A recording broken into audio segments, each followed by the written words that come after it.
Okay जी, Trudeau साहब की government फिर से इलेक्ट हो चुकी है। तो आज हम बात करेंगे कि आने वाले टाइम में क्या क्या इमिग्रेशन चेंजेस होंगे या क्या क्या ऐसी पॉलिसीज़ या कोई भी रूल्स हैं जो निकालने का प्लान कर रही है इमिग्रेशन जिससे इजी होगा अपकमिंग स्टूडेंट्स या फॉरेन वर्कर्स के लिए। सो चलते हैं, ठीक है, स्टार्ट करते हैं। ओके जी, सबसे पहले अगर हम अपनी इलेक्शन की भी बात करें ना, ठीक है, ट्रूडो की गवर्नमेंट अभी पावर में है विच इज़ लिबरल्स, ठीक है। और भी पार्टीज़ हैं सच एज कंजर्वेटिव्स, एनडीपी और ब्लॉक क्यूबेक्वा, जो कि they hold like a minority seat in the parliament, whereas की जो ट्रूडो की गवर्नमेंट है that is the main one. In order to form a majority government you have to have at least 170 seats out of 338, जो कि Trudeau की government नहीं कर पाई, but still they have around 144 seats which makes them the main ruling body in the whole parliament. But still उनके decisions उनके sole decisions नहीं होंगे, they will be based on the other parties decisions basically. So हाँ, उनके decisions can be influenced by other parties basically. एक ये बहुत myth है कि सिर्फ लिबरल गवर्नमेंट या सिर्फ जस्टिन ट्रूडो ही है जो इमिग्रेशन को प्रमोट करता है, ऐसा एक्चुअली नहीं है। Even Conservatives they are also towards immigration, but there is a little difference between Liberals and Conservatives. जो लिबरल्स है ना, their main focus is actually immigration, they are really inclined towards immigration, where जो Conservatives हैं वो थोड़ी more towards increasing the economical straight of the whole country. So उनके main motives like ये आ जाते हैं कि पोस्ट पेंडेमिक रिकवरी, ठीक है, इकोनॉमिक्स या फिर इकोनॉमी कंट्री की इंक्रीज करना, या फिर बिजनेस जो कंट्री में है तो उनका थोड़ा बिजनेस पर्सपेक्टिव ज़्यादा मोटिव है कंट्री के लिए। Whereas की liberals are more inclined towards immigration, but it doesn't mean कि opposition party immigration को support नहीं करती, they also do support the immigration. So ज़्यादा फ़र्क नहीं पड़ेगा अगर opposition party भी कभी रूल में आ जाए। बट हाँ, अभी liberal की बात करें तो ये बात कर लेते हैं कि क्या क्या फ्यूचर में हमें चीज़ें देखने को मिल सकती हैं। सो सबसे पहले यार 2019 से ही लेकर या 2015, ठीक है, जब 2 बार liberals इलेक्ट हुई, तब से लेकर ही बहुत ही अच्छे इमिग्रेशन रूल्स हैं, इमिग्रेशन पॉलिसीज़ वगैरह जो वो लेकर आए हैं, जो कि जिनमें हमें और इम्प्रूवमेंट दिख सकती है इस आने वाले टाइम में, ठीक है। उन्हीं पॉलिसीज़ की कंटिन्यूशन और इम्प्रूवमेंट एक्सपेक्ट कर सकते हैं फिलहाल। तो as we all know, like not last year but just like the pandemic के कारण इसी 2021 में इन्होंने अनाउंसमेंट किया था that they are planning to target 400,000 या 4 लाख people to like just opportunity for PR। So उतने बंदों को PR करने का इनका टारगेट है, जो कि लाइक बेसिकली चल रहा है। That will obviously be continued in the upcoming years. So liberal governments basically वो हेल्प कर रही है टू रीयूनाइट फैमिली मेम्बर्स, ठीक है। रिफ्यूजीज़ के लिए थोड़े रिफ्यूजीज़ की तरफ भी उनका फोकस है, इंटरनेशनल स्टूडेंट्स और टेम्परेरी फॉरेन वर्कर्स सबको कंसिडरेशन में रख के वो आगे वाली पॉलिसीज़ इंप्लीमेंट करेंगी, ठीक है। यार सबसे पहले ना हम बात कर लेते हैं what are the promises made by this government.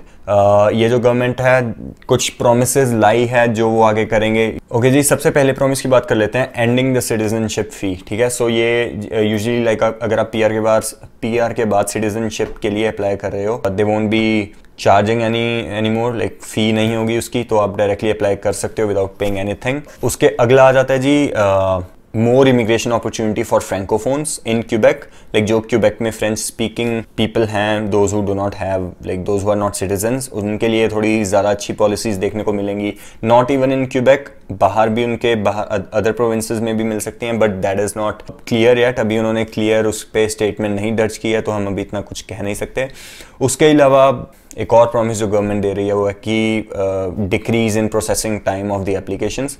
Covid के कारण एप्लीकेशन टाइम बहुत ज़्यादा इंक्रीज़ हो गया था, तो उसमें भी बहुत ज़्यादा डिक्लाइन आएगा, लाइक टाइम कम हो जाएगा, ठीक है। तो जो भी चीज़ें होंगी वो जल्दी होंगी, which is again a good thing.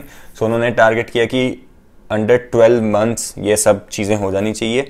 और एक और प्रॉमिस ये करते हैं कि जो फॉरेन स्किल वर्कर्स हैं या फिर जो इंटरनेशनल स्टूडेंट्स हैं, उनके लिए और डिफरेंट वेज खुलेंगे to gain points in the express entry system, ठीक है। तो आई गेस ये बहुत अच्छा होगा अगर आप अगर आप CEC में आपका एक्सप्रेस एंट्री में फाइल लगाने का प्लान है आगे, तो आगे जाके हो और पॉइंट्स में या तो पॉइंट्स में डिक्रीज आ सकता है, या तो कोई ऐसे रूल्स या पॉलिसीज़ खुल सकते हैं जो आपके पॉइंट्स इंक्रीज करे, तो उनमें से कुछ ना कुछ होगा, ठीक है। और बात कर रहे हैं कि they will be supporting employers and temporary foreign workers, जो कि आगे जाके उन्हें लाइक हेल्प करेगा to settle in Canada more easily. So like again इसके बारे अभी इतना ज़्यादा क्लियर नहीं है, बट वो आगे आने वाले टाइम में हमें पता चलता रहेगा। और परमिट रिन्यूअल्स में भी इन्होंने आसानी लाने का वो किया है कि ज़्यादा कॉम्प्लेक्स नहीं होगा सिस्टम जितना होता था, तो परमिट रिन्यूअल्स भी थोड़े इजी हो जाएंगे, ठीक है। और अब बात कर लेते हैं यार कि इनके फ्यूचर स्टेप्स क्या होंगे, कि लेट्स से गवर्नमेंट इलेक्ट, क्योंकि फिलहाल तो नई नई गवर्नमेंट इलेक्ट हुई है, it will take about 1 to 2 months to form a new cabinet, ठीक है। जस्टिन ट्रूडो की जब नई कैबिनेट बनेगी उसके बाद ही हमें ये इमिग्रेशन के रिगार्डिंग अपडेट्स ज़्यादा पता चलेंगे। बट स्टिल अगर हम स्टार्टिंग में बात करें कि अराउंड स्टार्टिंग के 6 months में हम क्या क्या एक्सपेक्ट कर सकते हैं गवर्नमेंट से, या फिर क्या क्या उन्होंने बेसिकली पॉलिसीज़ लाने का वो सोच रहे हैं या क्या क्या है। So Marco Mendicino he was a current immigration minister, जो कि आई गेस वो कंटिन्यू करेगा अपना रोल, ठीक है।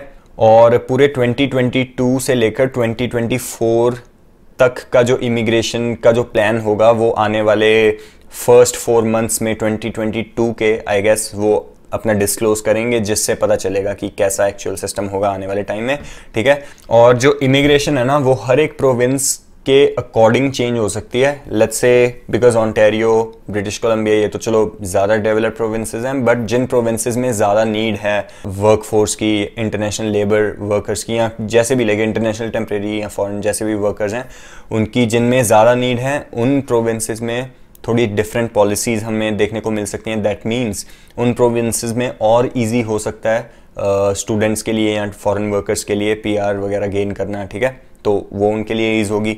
सो यार ये सब हमें 2022 के फर्स्ट 4 months में अराउंड पता चलेगा।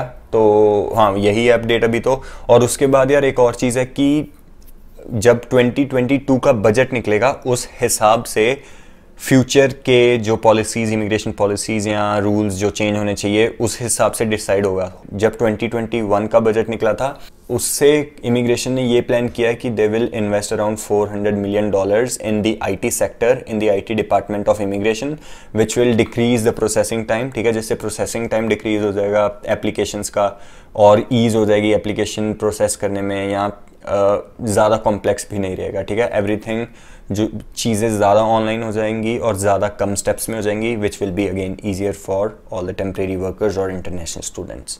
तो बेसिकली ये फर्स्ट 4 months में हमें 2022 के काफ़ी अच्छी पॉलिसीज़ दिख सकती हैं।